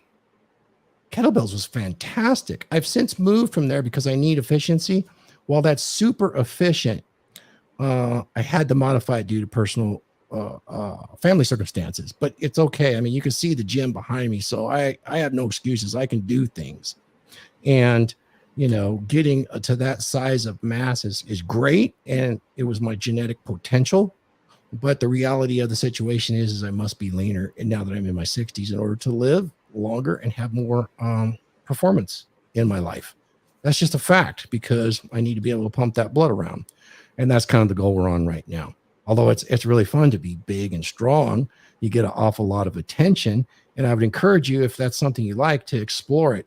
But it's more important that you're able to sustain this over the years. And what I see with a lot of my guys that I consult is they'll really get heavily into something. It's super, super exciting. And they really didn't take injury avoidance into account. They think they had to train every single day of every single week. And I could tell you that is not the answer. It's never the answer. That's why all the gyms fill up in January. And by the end of February, they're empty again. This is something that you have to fit into your life. And if it's only 20 minutes every other day with something like a kettlebell, it's a better place to start, really. And that's what I'm encouraging here. My epiphany was that you can't escape the earth suit. You're here with it. You might as well tune it up. You don't have to be afraid, if you're a woman, of ever getting as big as a man. You never will. You are not built for it. It's not going to happen unless you want to take exogenous hormones. And even at that rate, you will never have the bone density, by the way, or the hip angularity. It's just not going to happen. And vice versa. So, you know, find something that you love to stay active. If it's walking, if it's running, if it's swimming, I don't know, whatever it is, physicality, maybe it's bowling, I don't know. But as long as it's something, it's really, really important. You've seen guys on this panel that have gotten into aesthetic weight training. It's one of my favorite things, but I also will still do kettlebelling today and encourage you to try all the different things. Heck, I use bands sometimes. It's wonderful. I know Glenn's used bands before when he's in a pinch, you know, and Glenn was a competitive bodybuilder. I've never gone down that road, but I have trained NPC bikini competitors. So I have some knowledge in the area. I'm happy to share that with everybody. And Paul, have you ever done those obstacles? I mean, some people like that, you know, those obstacle courses, aside from the Tough Mudder or the Spartan challenges. Those are awesome too. Yeah, I'm doing one next weekend. Yeah. Yeah, I'm not even going to slam people that do, you know, CrossFit. The problem with CrossFit is overtraining, essentially. And because of that social environment, they kind of really, it's injury prone, and they don't avoid injury. And that's a tough thing if you're getting into it. The social aspect, it kind of beats a lot of things. That social aspect is really important. When it comes I'll never shit on CrossFit though, because look at the people that do CrossFit and they take it seriously. Those guys are fucking jacked and in crazy shape. My the CEO of my day job, well, the former CEO, because, you know, anyway, long story. He was a CrossFit competitor and competed in like the, you know, the regional competitions and stuff like that. Just absolutely jacked individual, great shape. But yeah, like it's funny, people shit on CrossFit because like the technique, right? Like the pull-ups and stuff, and how they basically do, you know, the butterfly pull-ups. Yeah, they're just basically using momentum and stuff like that. But it's like, well, you might not like the technique with it, but it's obviously doing something because they're fucking jacked, you know. So I don't know. I'm just happy, like, anybody that takes any kind of fitness seriously, you know. I think like I said, my only issues with it is they don't really pay attention to injury prevention, which I see as the biggest success factor. I don't know a guy here that hasn't suffered some injuries, and it's going to happen. So if you really actively try to avoid it, I know plenty of coaches say, well, if you're not pushing to the limit, you're not growing. There's ways to do it with and take those precautions to where you do not have to be injury prone. You don't have to suffer them as severely because I got to look at it this way. Look at it if you are even approaching, let's just say, let's take Jimmy's age to my age. We're kind of almost 20 years apart. But here's the thing, Jimmy, if you tore a thigh muscle off the bone, you likely will never do squats again. Same here. And you imagine, so you have to kind of pay attention to what the hell you're doing. You know? One thing I want to add to that, Thor, because I have a friend that competed in bodybuilding competitions. His name is Chuck Kohout, and his philosophy is if you're not pissing and shitting yourself in like the first week of like your training cycle, and then like just backing off a little bit, like you're not really working out. I'm like, that's ridiculous, you know? Yeah, but he's a semi-pro or pro, right? Right, but still, it's like, so he's doing whatever it takes. Yeah, you know, but still, it's like for the average guy, you don't have to do that. I was telling one of my Patreon guys who was like, I need to work out, and you know, but I just can't get motivated and stuff. I was like, dude, you don't even have to work out in one like 30-minute to an hour session. You can do little bit of workworkouts throughout the day. Yes, not sir. totally tire yourself out, and you'll get the same results. Look, right now, I'm only doing about 35, maybe to 45 minutes max a day. Mm-hmm. That's it. That's it. I'm not like, you're not doing, even when I was competing, the max I would be in the gym, period, was an hour and a half. And that is working out and doing cardio, you know? So 45 minutes of each is what I would spend it on. That's all you would need to do. These people that do like 3 and 4 hours a day in the gym, like you don't need to do that. Like you'd have to be. That's how you get injured at that point. I mean, these are guys that they're 20 years into a professional bodybuilding career, and that's the volume that's required to maintain the brontosaurus build that they've achieved. Yeah, some of them are fighting their genetics, so they have to do that. You got to understand that. And you know what? That brings me back to the abs, guys. I'm gonna throw a truth bomb.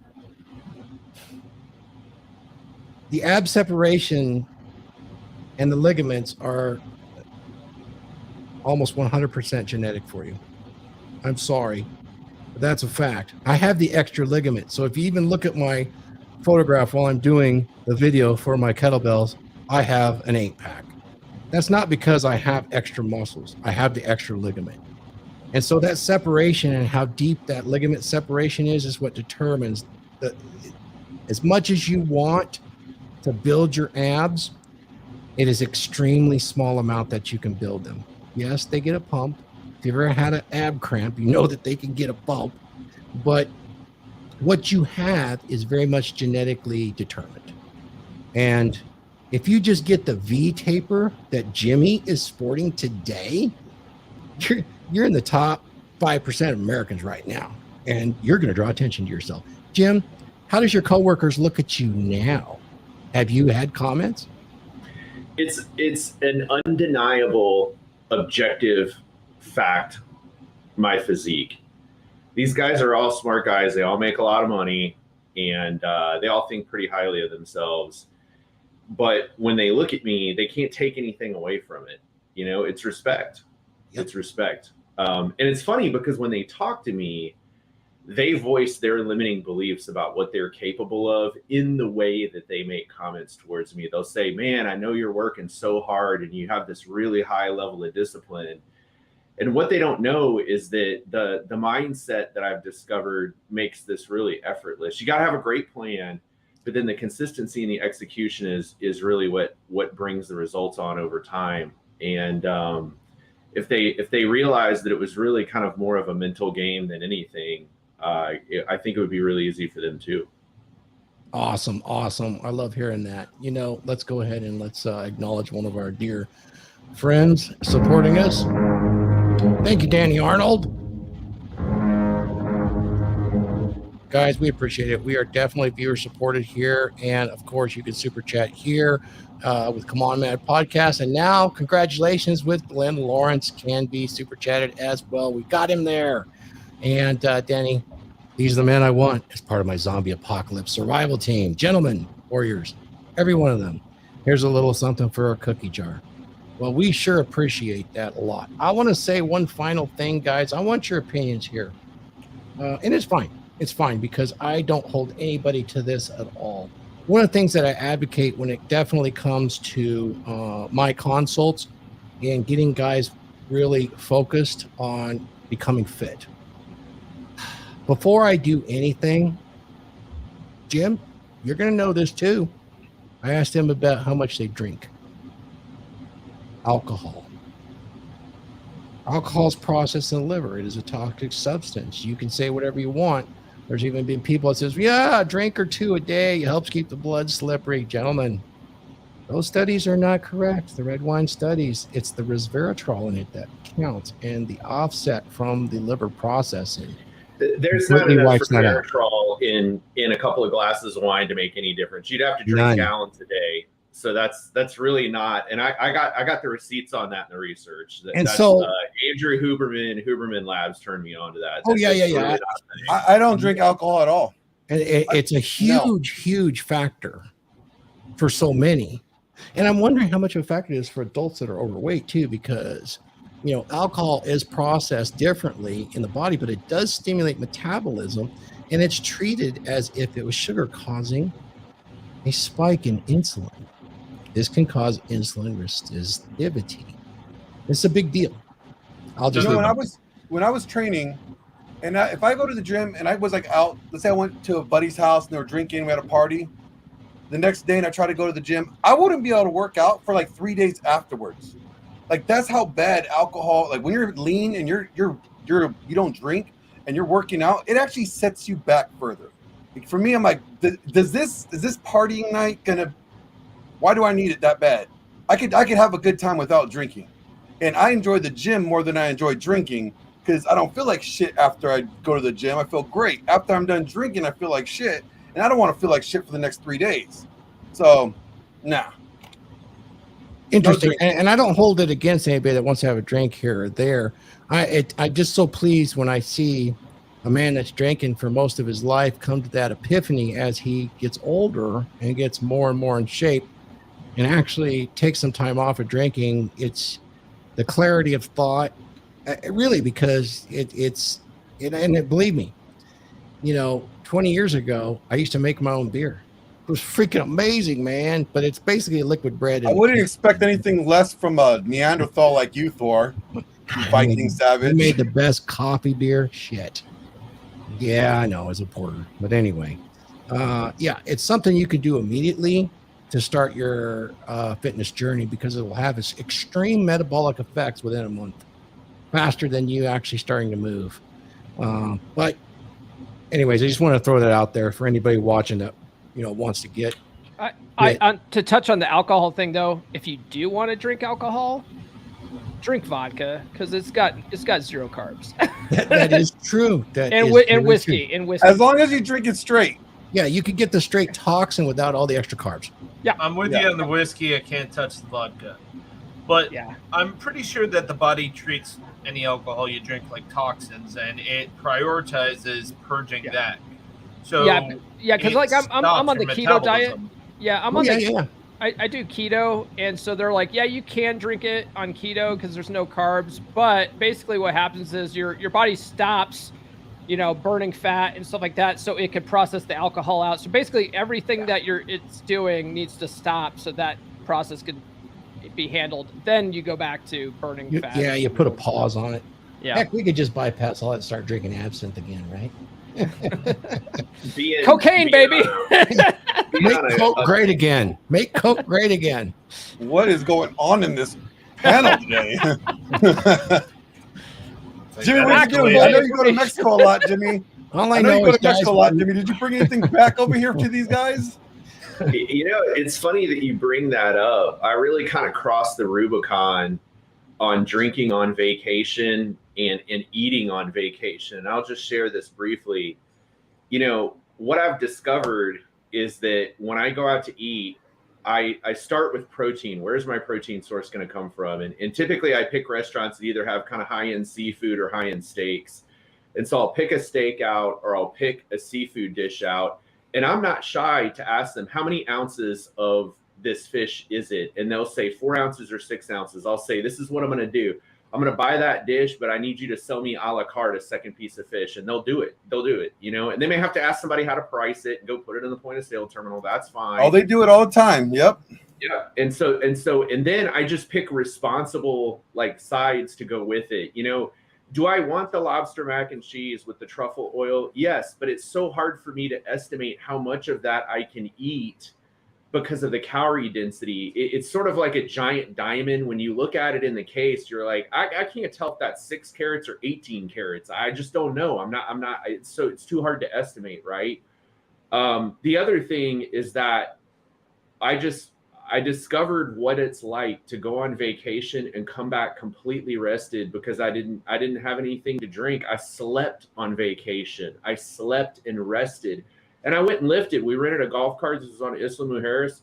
So when I was supposed to go lift, we'd get up, and I had a couple of buddies with me. We got a big place, and I was like, all right, let's go, boys. And so we'd roll down there and hit the gym, welcomed by the locals. You know, they're in there working out before they go and do their job. And we would come back and then go to the beach, and I would just lay on the beach, you know, get a bunch of umbrellas, rent them, and lay on the beach. And I will tell you, the first 3 or 4 hours when we got there on the first day at the beach, I had that FOMO to have a drink, but I ignored it. And within a few hours, it had worn off and it didn't come back. And that was a huge realization that I just kind of had to fight through. And what it is it's actually a routine more than it is a physical addiction. And so recently I discovered Seedlip, which is this non-alcohol alternative that you can make a cocktail with. And my favorite one is the Spice 92. And they have kind of a Moscow Mule that they recommend on their website. And it's a 15-calorie drink. And it actually honors the ritual of having a drink at the end of the week. And it has kind of a medicinal effect that I can perceive, where it sort of is it's almost like a sedative, you know, but it's herbal, it's medicinal, and it doesn't tear you up like alcohol. The only thing I miss is the way a Bullet Rye Old Fashioned tastes. I don't like the perception of it poisoning me at a cellular level. And so I took a break at the beginning of the year where I didn't have a drink for a month.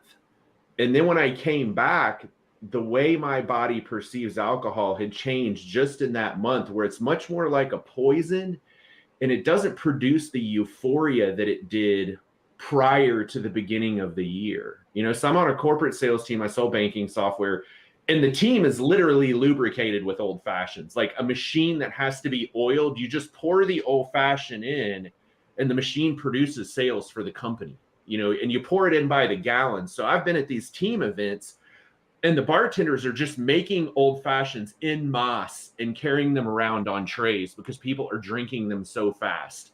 Mm-hmm. And so it's amazing to have reached that level of perception in just a couple of months, where it's literally changed the way I perceive alcohol inside the body. It's a wonderful thing.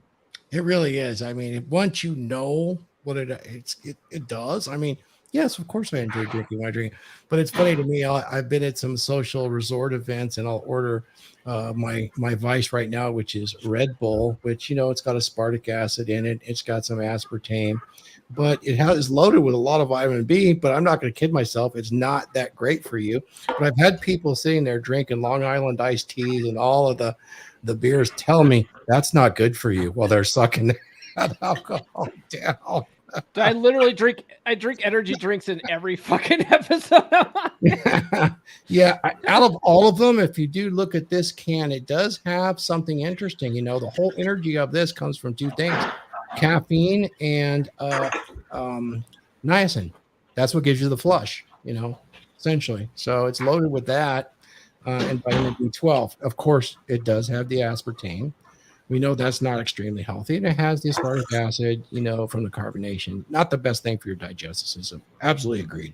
But it does not have the impact on my metabolism and liver that you would have in an alcoholic drink. But, you know, anyway, we're just having a great chop up here, guys. You know, we've been at this for a little while. This is pretty good. So we probably should do a quick wrap up, but I think it's super important that we've all become fit, you know, and that journey just doesn't end. It's a journey that you have to keep going. You know, I often said, as I've gone through my journey, and becoming fit. It was told to me an analogy. It's like, yeah, you're getting old. You want to be natural, all of these different things. Well, death is natural, gentlemen, and death is natural at any age. Straight up. I don't like that analogy. It pisses me off when those people come out there. We're tool users. Use the education, the tools that are available to you to get your maximum level of performance and endurance. When I'm aging, I look at my body, I look at its performance. I do not want to be as if I was a rowboat with no oars in the middle of the ocean while it's raging, adrift, and slowly starving and dying of thirst. I'd rather be that big old cigarette boat at full speed headed right into the rocks. That's at least how I look at it. That's how I want it to go. We all die alone, and so I'm going to be on that cigarette boat, full speed, right into the rocks. How about that? And in good shape. I'm not going to be all lame out there in adrift in life. So you guys want to do a quick roundtable, and we'll call it a day. Sounds good. Paul, you want to do a pitch, man? Tell me what's up. And you're going to run next week. Yeah. Next Saturday is the Montrose Mutter in Montrose, Colorado. It's only a 5K, so it's just going to be, it's going to be a warm up. Only 3 point some odd miles. It's okay. Right. Well, that is a warm up. I typically run 5 1/4 miles a day, Monday through Friday. So, yeah. So 3 mile jaunt. A little leisurely stroll. With some minor obstacles. It's gonna be fun. It's just gonna be a fun thing. It's like they're doing a whole festival thing there in Montrose. So if you're out in Colorado, come and cheer me on. Let's see here. I got the Rule Zero merch. Right. You can get that. Yes. You can get that at merch.comeonmanpod.com. And then at the beginning of this episode, Thor played my commercial for the Practical Law of Attraction course. You can get that at loa.comeonmanpod.com. It's a chick crack free mindset course. And guys, use my link down in the description. I got my affiliate link right in this broadcast from RP Thor. Yeah, links below this video. I think Glenn's got a link too. So if you're watching on Glenn's channel, links below there too, I think. And you can get it for the entire month of May for $100 off using code MAYMindset. So check that out. Oh, and then Monday on the podcast live, John MLD is joining me. It's going to be the first time he and I have ever actually talked. So I'm really looking forward to it. He's probably just like, yeah, whatever, another podcast, but I'm excited about it. In fact, he is kind of a law of attraction guy. I even talk about him in the course. He talks about journaling and doing affirmations and stuff like that. So I'm going to talk to him about that. It's going to be fun. You guys are going to really like this conversation. I've got a lot of good questions lined up for him. What time do you go live again? He asked to do it at 10:30 Eastern time. So that's when we're going to go live. Good. All right. Yeah, he's going to come on my channel, I think Monday or Tuesday this week. So it should be good. Well, not Tuesday, because this Tuesday. Is it this Tuesday? Yeah, Tuesday the 9th. I have a special guest on my Dragons membership. Oh, that's me. That's you on the Dragons membership exclusive. What are we talking about? We're talking about the Practical Law of Attraction. Practical Law of Attraction, man. Yeah. We're going to get into it on the Dragons membership. You guys can join from becomedurable.com. Guys, it's dirt cheap, and you get guys like Paul from Come On Man Podcast and Glenn Lawrence and Randall. And, of course, you get RP Thor. So we're really looking forward to that this Tuesday. Yeah, it's gonna be fun. I'm planning on talking about the 3 different explanations for the law of attraction, which is one of the modules in my course. So, well, thank you, and I appreciate that, man. It's always good. Glenn, what you got going, man? Are you on something today? So, what you can expect from me, I'm dropping that video tomorrow. I'll probably drop some promo clips of that later on the day. I will be working on some new Red Pill News episodes. You might see some people in the TradCon sphere featured in there.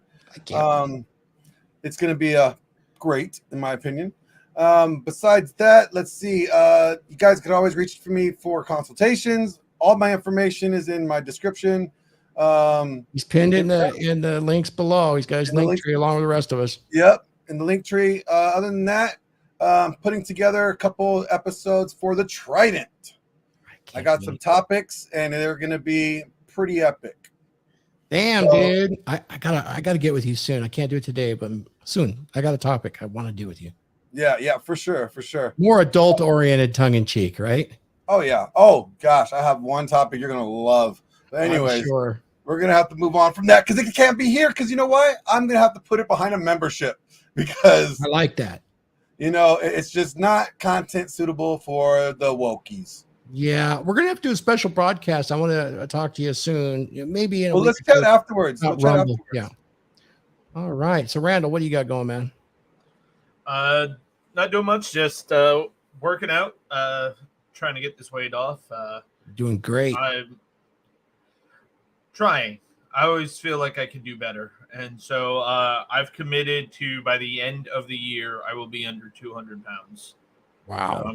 I've got 60-ish pounds to grind off me.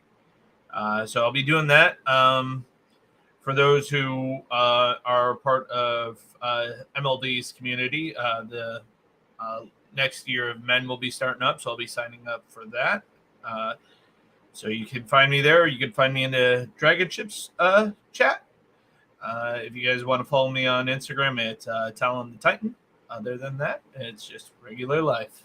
Well, thanks, Randall. I appreciate you handing the board. As far as what's going on with me tonight, I'll be on Dude Party at 6 p.m. Pacific. We're definitely going to chop it up about some of the TradCon issues you got going right now, particularly around control of the birth and how much their hair is on fire. So I look forward to doing that with my good buddy, Jonathan from Modern Life Dating. I will have him on my channel sometime next week to announce the Men's Empowerment Networks, which is an exclusive men's network. And it's a course, much more than a course, lots of webinars with experts that you would actually recognize across this space that are getting into the actual details that you could never get on here on YouTube. And I'm looking forward to doing that tonight. So we got a busy agenda coming up in the next few weeks. And I also want to just go ahead and bring up again, guys, take a look here. I have my new store up, and I just want to talk to you real quick about it right here. If you click onto Redbubble, RP Thor, you can find exclusive Rule Zero collection stuff that was actually done and designed by me. So take a look. This is one of my favorites right here. It's pretty darn cool. You can zoom right in, look at these shirts. It's a pretty amazing set of art that you can see. I mean, you can see that I did the pen and ink situation here. It took some time to actually get this done. Look, right there's Paul. You've got Thor, you've got Rollo, you've got Aaron. So that's always good. I hope you guys will check that out. That's available in the link tree that I have right now. So hopefully you guys will get a chance to take a look at that. And let's go ahead and get back to it. Thank you. I appreciate that. Guys, I'm going to take us out, and I want to take us out with the Dragons membership. You want to see Paul chop it up about his law of attraction? That's this Tuesday. You could join now. Come over to becomedurable.com, and we'll see you there on the Dragons. It's worth joining. Till next time, guys, Dragon Ship. I'm RP Thor. Skull. If you haven't already, join Thor's The Dragons membership. It's a men's monthly interactive meeting in cyberspace. This is a masculine place for men that is censorship free to help you increase your performance, converse as well as leverage ideas, and get coaching consultations on how to handle life's issues in a modern world. This is a unique place. This is a discreet place, and it's a place for men. So what are you waiting for? Join the Dragons membership today